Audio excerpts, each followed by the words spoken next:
So hey students, welcome to Funny Tutor. I'm a social studies educator Ayush Agarwal and today we are going to start the part 2 of the chapter environment. Okay? So basically मैं class 7th की first chapter ले रहा था environment का और already हमने part 1 cover कर लिया है। तो आज हम स्टार्ट करने वाले हैं पार्ट 2। तो पार्ट 2 में हम देखेंगे इकोसिस्टम को। पिछले पार्ट में मैं आपको बता दूं कि हमने एनवायरनमेंट देखा था कि नेचुरल एनवायरनमेंट में क्या क्या होता है। ओके, हमने पढ़ा था कि लिथोस्फीयर क्या होता है, एटमॉस्फेयर क्या होता है, बायोस्फीयर क्या होता है और हाइड्रोस्फीयर क्या होता है। तो आज के लेक्चर में हम देखने वाले हैं कि इकोसिस्टम क्या होता है। ओके, हम इकोसिस्टम स्टार्ट करेंगे। So let's begin the lecture.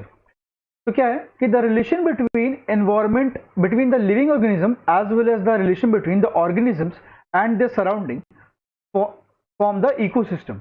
Okay, अब हम जानेंगे कि देखिए हमने पिछले लेक्चर में पढ़ा था कि एनवायरनमेंट क्या होता है, बट एनवायरनमेंट और इकोसिस्टम में काफी फर्क है। मैं आपको बताता हूं कैसे। देखिए, जब भी कोई लिविंग ऑर्गेनिज्म के बीच में कोई रिलेशन होता है, जैसे मान लीजिए कि मैं एक टीचर हूं, आप एक स्टूडेंट है ना, तो मेरे और आपके बीच में एक रिलेशन है, तो उसको हम लोग बोलते हैं कि वो एक इकोसिस्टम में रह रहे हैं, है ना। हमारा आपका रिलेशन क्या है, मैं आपको पढ़ा रहा हूं, आप पढ़ रहे हो, तो ये भी एक रिलेशन हो गया। बिल्कुल वैसे ही अगर कोई ऑर्गेनिज्म से और उसका सराउंडिंग का कोई रिलेशन है, जैसे मान लीजिए हमारा रिलेशन है हमारे लैंड से, है ना, हमारा रिलेशन किससे है, हमारे एनवायरमेंट से रिलेटेड है ना। या फिर कोई एनिमल आपके पास है, इसको आप टेम किए हो, आपके पास हो सकता है, आपके पास डॉग हो, पेट एनिमल हो, कोई भी पेट एनिमल है, उससे आपका रिलेशन है, तो वो भी क्या है, वो भी इकोसिस्टम है।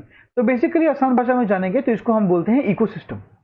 लेकिन जब हमने एनवायरमेंट पढ़ा था स्टूडेंट्स, तो हमने ये चीज देखा था कि एनवायरमेंट क्या होता है, हमारे आसपास जो भी चीजें हमें सराउंड करती है वो सारी चीजें एनवायरमेंट में आती है।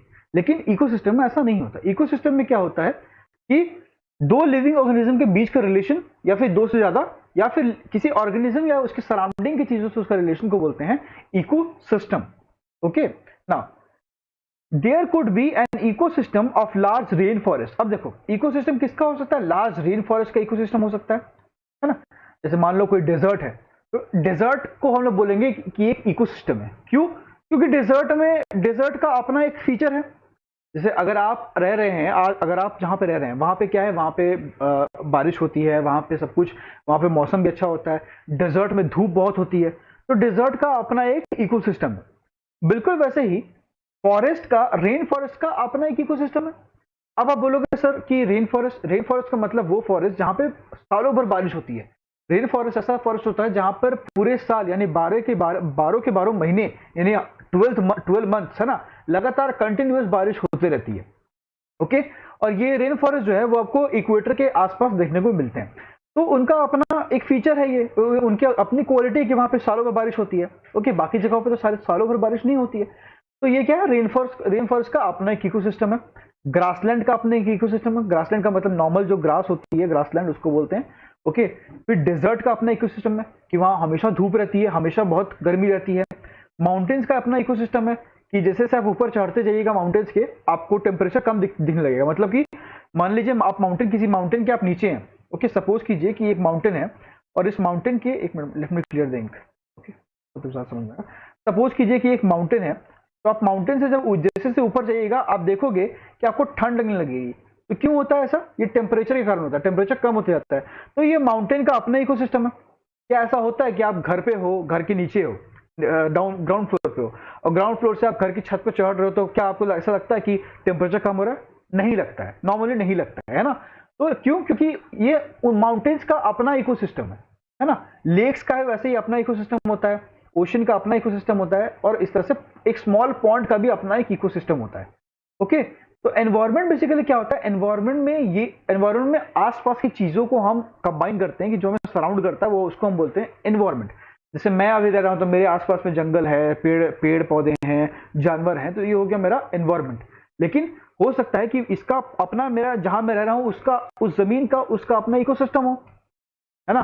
तो इकोसिस्टम क्या होता है, एक पर्टिकुलर जगह का होता है। जैसे रेन फॉरेस्ट हो गया, ग्रासलैंड हो गया, डेजर्ट हो गया, माउंटेन हो गया, लेक हो गया, तो ये सारे को आप इसको बोलते हैं कि ecosystem, right. I hope environment और इकोसिस्टम में क्या फर्क है आपको समझ में आ गया होगा, है ना। चलो अब हम बढ़ते हैं आगे स्टूडेंट्स।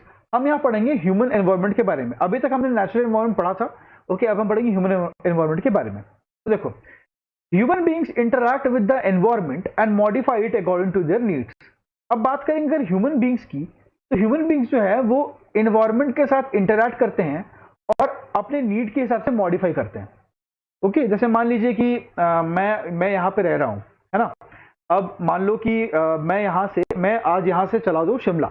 ओके, मैं यहाँ से शिमला चले जाऊँ, तो आप सबको पता है कि शिमला काफी ठंडी जगह है, बहुत ठंड है वहाँ पे, है ना। तो अगर मैं यहाँ से शिमला चले जाऊँ तो मुझे वहाँ पे जैकेट पहनना पड़ेगा, मुझे वहाँ पे कुछ गर्म कपड़े पहनने पड़ेंगे। क्यों? क्योंकि वहाँ ठंड ज्यादा है। तो मैं एक ह्यूमन बीइंग हूँ, मैंने एनवायरमेंट के साथ इंटरेक्ट किया, तो मैंने समझा कि नहीं, यहाँ पे मुझे ठंड लग जाएगी, मुझे जैकेट पहनना पड़ेगा। तो ये क्या हुआ, एक ह्यूमन बीइंग का इंटरेक्शन हुआ एनवायरमेंट के साथ, और मैं अपने नीड के हिसाब से मॉडिफाई मैंने अपने आप को कर लिया, है ना। मैंने स्वेटर पहन लिया। हो सकता है कि कोई आदमी शिमला से आए राजस्थान, जहाँ पे पूरा डेजर्ट एरिया है, तो वहां पे उसको क्या होगा, वो बोलेगा बहुत ज्यादा गर्मी लग रही है, बहुत ज्यादा गर्मी, तो वो स्वेटर वगैरह नहीं पहनेगा, वो नॉर्मल कोई पतला सा T shirt, cotton T shirt पहन के घूमेगा। ओके, तो उसने भी अपने नीड के हिसाब से अपने आप को मॉडिफाई किया। ओके, चलो उसके बाद क्या है, early humans adapted themselves to their natural surrounding. देखो, जब से लोग रह रहे हैं तब से वो क्या कर रहे हैं, एनवायरमेंट के हिसाब से अपने आप को अडेप्ट कर रहे हैं, है ना। जैसे क्या होता है, आपने देखा होगा कि जब सर्दियां बढ़ती हैं, जब विंटर सीजन आता है कंट्री में, तो हम देखते हैं कि धीरे धीरे हमें ठंड लगती है। पहले हम एक बेडशीट या फिर कुछ पतली सी ब्लैंकेट हम लेते हैं, उसके बाद हम एक मोटी सी ब्लैंकेट लेते हैं, है ना। तो जैसे ठंडी बढ़ती जाती है हम अपने आप को चेंज करते जाते हैं, है ना। पहले अगर जब हल्की सी ठंडी रहती है तो हम क्या करते हैं, हम नॉर्मली कोई टी शर्ट या शर्ट पहन लेते हैं, उसके ऊपर कुछ पहन लेते हैं, नॉर्मल पतला सा जैकेट करके, है ना। लेकिन जब ज्यादा ठंडी बढ़ जाती है फिर हम कैप्स लगाते हैं, मफलर्स यूज करते हैं, हैंड ग्लव्स यूज करते हैं। ओके, तो ह्यूमंस क्या करते हैं, अपने आप को हमेशा से क्या कर रहे हैं, अपने सराउंडिंग के हिसाब से अडेप्ट करते हैं। ओके, ये चीजें हम यहाँ पे जानते हैं। अब देखो, विथ टाइम के साथ साथ humans learn to grow new things. Okay, हम ह्यूमंस ने सीख लिया कि कैसे नई चीजों को बनाया जाता है, डोमेस्टिकेट कैसे किया जाता है एनिमल्स को, मतलब जानवरों को पाला कैसे जाता है, हमने टाइम के साथ सीखा। हमने कल्टीवेशन सीखा, एग्रीकल्चर सीखा कैसे किया जाता है, और कैसे एक सेटल्ड लाइफ जी जाती है। अब आप बोलोगे सर सेटल्ड लाइफ क्या होती है, तो मैं आपको समझाता हूँ, डोंट वरी। देखो, एक वर्ड होता है क्या स्टूडेंट, उसको बोलते हैं nomadic life. Okay, nomadic, NOMADIC। Okay, nomadic life. तो नोमैडिक लाइफ का मतलब क्या था, नोमैडिक लाइफ का मतलब होता है कि आप इधर से उधर घूम रहे हैं, बंजारा, है ना, आप इधर से उधर घूम रहे हो। मान लो कि आप मतलब आपका एक जगह पे कहीं घर नहीं है। जैसे अभी क्या है, अभी आप स्कूल जाते हो तो स्कूल के बाद क्या कहीं भी चले जाते हो रहने के लिए, आपका एक प्रॉपर घर है, आप वहां आते हो वापस से, है ना, वहीं से जाते हो वहीं आते हो। तो ये क्या है, इसको हम लोग बोलते हैं एक सेटल्ड लाइफ, कि आप एक ही जगह पे रह रहे हो। लेकिन नोमैडिक लाइफ का मतलब होता है कि आज आप यहाँ रह रहे हो, कल आप कहीं और चले गए, फिर कल को आप कहीं और चले गए रहने के लिए, है ना। तो इसको बोलते हैं नोमैडिक लाइफ। ओके, तो अभी तो लोगों ने धीरे धीरे, पहले लोग जो थे वो नोमैडिक लाइफ जीते थे, फिर लोगों ने धीरे धीरे सीखा कि नहीं, सेटल लाइफ रहना जरूरी है, एक जगह पे रहना जरूरी है, ताकि चीजों को और अच्छे से किया जा सके, है ना।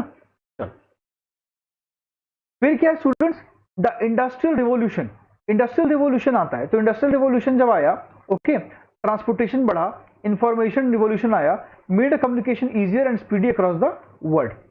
इंडस्ट्रियल रिवोल्यूशन का मतलब क्या होता है कि जैसे एक रिवोल्यूशन आया, एक टाइम पीरियड आया जिस टाइम पे बहुत सारी इंडस्ट्रीज नई नई खुलनी शुरू हो गई, है ना। तो उसको हम लोग बोलते हैं इंडस्ट्रियल रिवोल्यूशन, है ना। उसके बाद आता है ट्रांसपोर्टेशन जैसे बढ़ते गया। पहले आप देखते होंगे कि पहले ट्रेन इतनी नहीं चलती थी, आज इंडिया में बहुत सारी ट्रेन चलती है, इंडिया में इतनी सारी फ्लाइट्स चलती हैं, है ना। हर जगह पे एयरपोर्ट्स खुल रहे हैं नए नए। ओके, बसेस बढ़ गई हैं इंडिया में, उबर ओला टैक्सीज चलती हैं। तो ये सब क्या, ट्रांसपोर्टेशन हम कहीं ना कहीं बढ़ रहा है ना।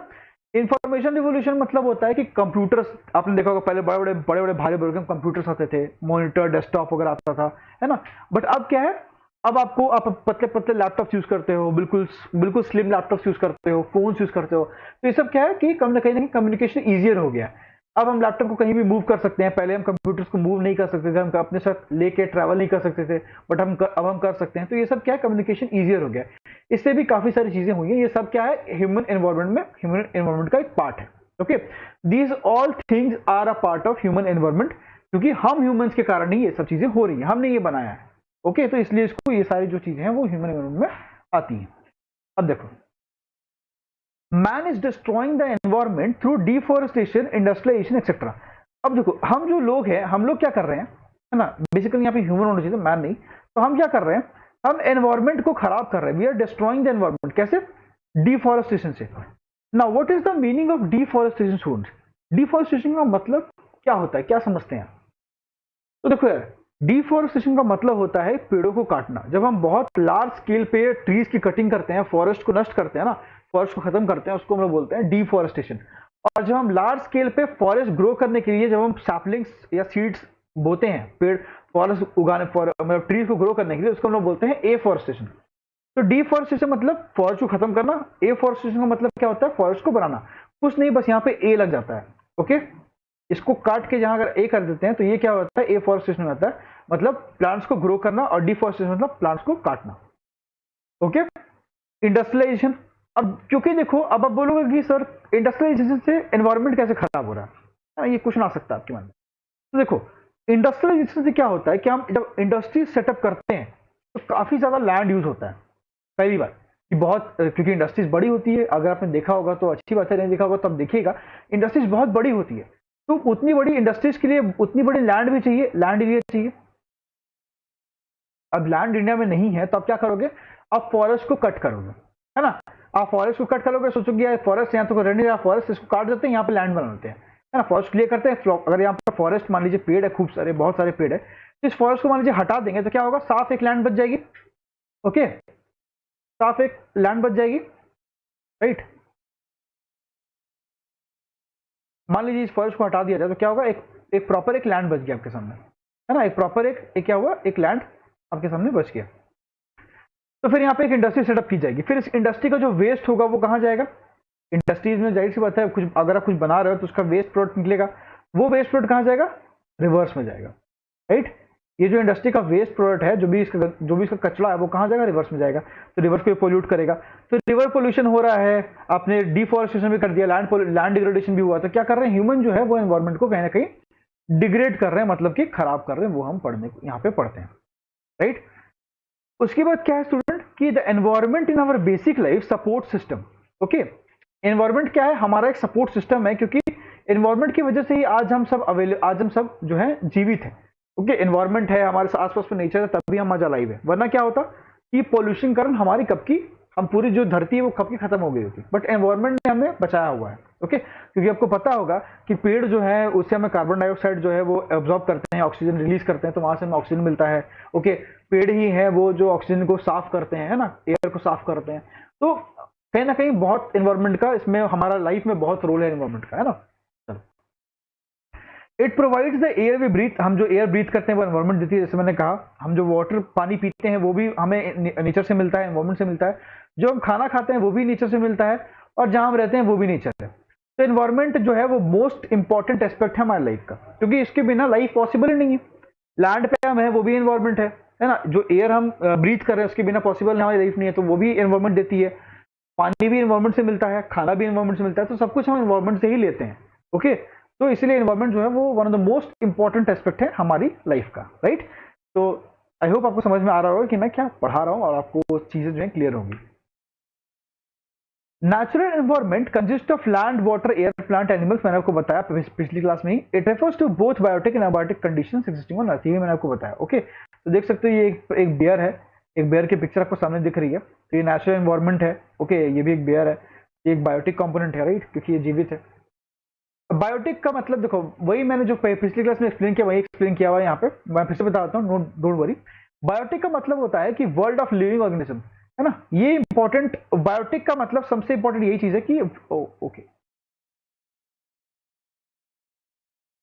ओके, तो बायोटिक का मतलब क्या है? वर्ल्ड ऑफ लिविंग ऑर्गेनिजम्स, है ना। जहां भी वर्ड लिविंग आ जाएगा, वर्ड बायो, सिर्फ बायो वर्ड को देखिए स्टूडेंट्स। अगर वर्ड बायो को देखेंगे ना, बायो का मतलब होता है लिविंग, है ना। The word bio means living, bio का मतलब, इसीलिए इसको बोलते हैं बायोटिक, मतलब लिविंग ऑर्गेनिज्म। जैसे प्लांट हो गया, एनिमल्स हो गया। ओके, और अबायोटिक का मतलब, अबायोटिक का मतलब जो जीवित नहीं है, सिंपल सी बात है। जैसे लैंड हो गया, है ना। जैसे आपको एक दो एग्जांपल दिए हुए हैं, जैसे ये एक आपको आपको आपको एक कैट दिख रही होगी, तो ये क्या है? एक बायोटिक कंपोनेंट है, बायोटिक लिविंग ऑर्गेनिज्म है। और आपको एक लैंड दिख रही होगी, ये क्या है? एक अबायोटिक कंपोनेंट है। इसके ऊपर जो ग्रास है वो भले ही लिविंग है, वो भले ही बायोटिक है, बट ऊपर नीचे जो लैंड है वो क्या है? अबायोटिक है ना। ये क्लाउड जो है वो क्या है? अबायोटिक है। ओके, अब human environment refers to the activity creation of human being. जैसे मैंने आपको पहले ही बताया, वही चीज यहाँ पे है। अब डोमेन्स एनवायरनमेंट में मैंने आपको पहले ही बताया, लिथोस्फीयर, हाइड्रोस्फीयर, एटमोस्फीयर, बायोस्फीयर, ये हमने पहली क्लास में पूरी तरह डिस्कस कर लिया क्या होता है। ओके, तो ये देख सकते हो, ये एटमोस्फेयर का एक एग्जांपल दिया हुआ है, किस तरह से पेड़ जो है वो प्रोटेक्टेड है एक एटमोस्फेयर के अंदर में, है ना। तो ये चीजें हैं, चलो ये हमने ऑलरेडी पढ़ा हुआ है गाइस, ये वही सेम चीजें हैं। ओके, यहाँ पे एक जो एडिशन चीज है एटमोस्फेयर में वो ये है कि एटमोस्फेयर किस चीज से बनता है, तो वो गैसेस, डस्ट और वाटर वेपर से बनता है। ओके, एटमोस्फेयर जो है वो गैसेस, डस्ट और वाटर वेपर से बनता है। ओके, तो अगर आप बात करेंगे एटमोस्फेयर के, तो एटमोस्फेयर में क्या क्या है, गैसेस हैं, डिफरेंट टाइप्स ऑफ गैसेस हैं, डिफरेंट टाइप्स ऑफ डस्ट है और वाटर वेपर है। ओके, सबसे ज्यादा क्या होता है, वाटर वेपर होता है। सेम बायोस्फीयर का मतलब है, बायोस्फीयर का मतलब क्या है, जहां लैंड, वाटर, एयर तीनों इंटरेक्ट करे लाइफ को सपोर्ट करने के लिए, ये भी हमने पढ़ा हुआ है। ओके, उसके बाद इकोसिस्टम है। ओके, इकोसिस्टम के क्या एग्जांपल्स है वो भी हमने अभी देख लिए। चलो, ये जो वही चीज है, एक आपको टेबल मिल जाता है। ओके, कंपोनेंट्स ऑफ एनवायरनमेंट करके, देखो नेचुरल, ह्यूमन मेड या ह्यूमन, नेचुरल में biotic, abiotic, lithosphere, atmosphere, hydrosphere and biosphere, right. हमने ये सारी चीजें ऑलरेडी पढ़ ली हैं डिटेल में। अब यहाँ से कुछ कुछ चीजें हैं, जैसे आपको डेफिनेशन है एनवायरनमेंट का, जो कि मैंने फर्स्ट ही क्लास में लिया था आपका। ओके, सेकंड क्लास में, फिर बायोटिक मैंने बताया आपको फर्स्ट ही क्लास में, ये भी हमने फर्स्ट क्लास में डिस्कस किया। अबायोटिक अभी भी मैंने आपको बता दिया, राइट। फिर हमने बात की लिथोस्फीयर की, तो एक बार और बताता हूँ कि सॉलिड क्रस्ट जो है जिसपे हम रह रहे हैं, उसको जो हार्ड टॉप लेयर है, जो बिल्कुल हार्ड लेयर है, जमीन जो है, जिस जमीन पे हम रहते हैं, उसको हम लोग बोलते हैं लिथोस्फीयर, राइट। हाइड्रोस्फीयर का मतलब जितनी भी वाटर बॉडीज एग्जिस्ट करती हैं वर्ल्ड में, है ना, जैसे रिवर्स हो गया, अर्थ में मतलब लेक्स हो गया, सीज हो गया, ओशंस हो गया, ये सब क्या है, ये सब हाइड्रोस्फीयर में आते हैं। हाइड्रो का मतलब ही होता है water, the word hydro means water, है ना। इस वर्ड जो हाइड्रो है, इस हाइड्रो वर्ड का मतलब ही वाटर होता है, इसलिए हाइड्रोस्फीयर। उसके बाद आता है एटमोस्फेयर। तो एटमोस्फेयर भी हमने देखा था कि thin layer of air that surrounds the earth, मतलब वो पतली लेयर अर्थ की जो अर्थ को सराउंड करती है। जैसे ये मान लीजिए ये अर्थ है। Okay, let me clear the ink for you first. ये अर्थ है ना, मैं फर्स्ट वीडियो में बताया था, फिर से मैं बता दे रहा हूँ। मान लीजिए ये, तो ये अर्थ है ना, दिस इज द अर्थ। तो ये जो लेयर है, ये जो लेयर है ना, ये पूरी जो एरिया है, ये पूरी एरिया, तो ये क्या है, ये बेसिकली क्या है, ये एटमोस्फेयर है। Okay, this is called atmosphere. Atmosphere हमें यूवी रेस से बचाती है, सन की हार्मफुल यूवी रेस से बचाती है, वही मैंने आपको बताया फर्स्ट ही क्लास में, कैसे बताती है पूरी पिक्चर के साथ, राइट।